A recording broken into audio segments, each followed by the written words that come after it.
భవనాస్ నాగమహేష్ మాట్లాడుతూ మాజీ ముఖ్యమంత్రి కొణిజేటి రోషయ్య చేసిన సేవా కార్యక్రమాలు మరవరానివని అన్నారు. అలాగే కొణిజేటి రోషయ్యతో తన తండ్రి వెంకట సుబ్బయ్య కలిసి చేసిన కార్యక్రమాలను గుర్తు చేశారు. వారి సేవలను స్ఫూర్తిగా తీసుకోవాలని, భవిష్యత్తులో మరిన్ని కార్యక్రమాలను చేపట్టాలని ట్రస్ట్ సభ్యులకు పిలుపునిచ్చారు.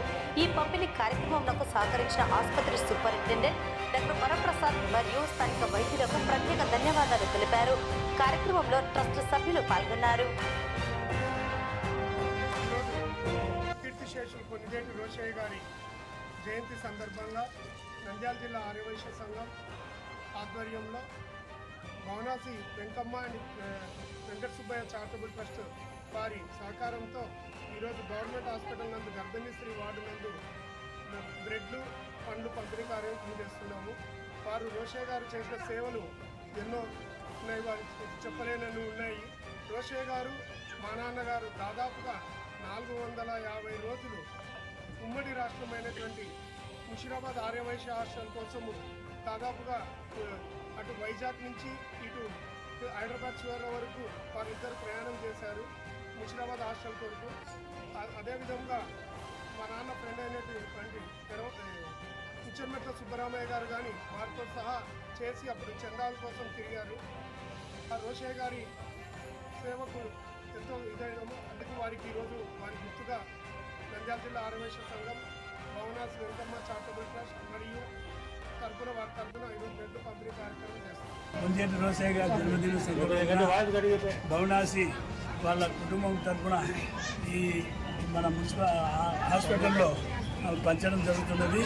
కానీ ఆయన ఎందుకు పంచడం అనేది అంటే ఆయన దగ్గర ఉండే సాంగత్యం భవనాసి శ్రీరామూర్తి, నేను భవనాసి శ్రీరామూర్తి ప్రెసిడెంట్గా, నేను ట్రెజరర్గా 3 ఏళ్ళు పనిచేశాము.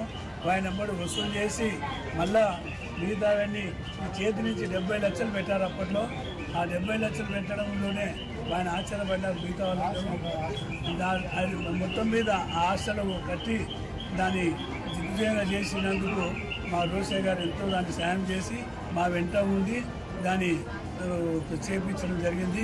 అందుకోసం ఆయన ఇప్పటికీ మేము మరవలేము.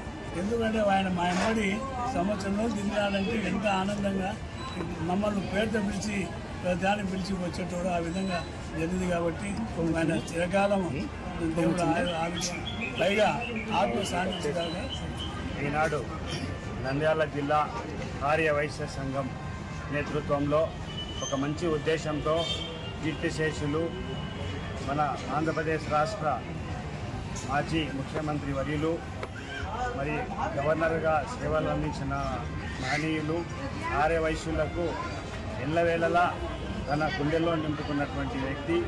అటువంటి వ్యక్తి యొక్క జన్మదినాన్ని పురస్కరించుకొని నంద్యాల ఆర్యవైశ్యులు ఈనాడు ఆయన లేకున్నా కూడా ఆయన జన్మ యొక్క సార్థకతను గుర్తు చేసుకుంటూ ఈరోజు నంద్యాల ప్రభుత్వ ఆసుపత్రిలో ఉన్నటువంటి మాతా శిశు సంరక్షణ కేంద్రంలో ఉన్న బాలింతలకు ఈరోజు నంద్యాలలో ఆర్యవైశ్యులను చూస్తే ప్రతి ఒక్కరు ఫ్యామిలీ మెంబర్స్, భార్య కానీ భర్త కానీ ఇంట్లో ఇద్దరు కూడా కష్టపడి సంపాదించి వాళ్ళకు ఉన్నటువంటి ఆ చిన్న కుటుంబాలను సస్యశ్యామలంగా చేసుకోవడానికి ఒకరికొకరు తోడ్పాటు చేసుకోవడానికి బీద వాళ్ళైతే అక్కడ వెళ్ళి ఏ గడప తొక్కినా కూడా ధనిక వైశ్యులు తప్పకుండా సాయం చేసేటువంటి నమ్మకం ఏ కులంలో లేదు. అటువంటి మంచి ఉద్దేశంతో ఒకరినొకరు సహకరించుకుంటూ కష్టపడి సంపాదించుకుంటూ తమకున్నటువంటి వాళ్ళ యొక్క అంకిత భావంతో వాళ్ళు పనిచేసుకుంటూ ఉన్నటువంటి ఆ చిన్న ఆదాయాల్లోనే ఇటువంటి సేవా దృక్పథంతో ఉన్నటువంటి కార్యక్రమాలు చేపడుతూ ఒకరికొకరు సహాయ సహకారాలను అందించుకుంటూ ప్రతి ఒక్కరికి మార్గదర్శకంగా నిలదీసినట్టు ఈవేళ నేను ఆర్యవైశ్య సంఘం నంద్యాల జిల్లా శాఖ ప్రెసిడెంట్ గౌరవనీయులు భవనాసి మహేష్ గారు, వాళ్ళ నాన్నగారు కూడా భవనాసి శ్రీరామూర్తి గారు ఎన్నో సేవా కార్యక్రమాల్లో ముందంజలో ఉండేవాళ్ళు.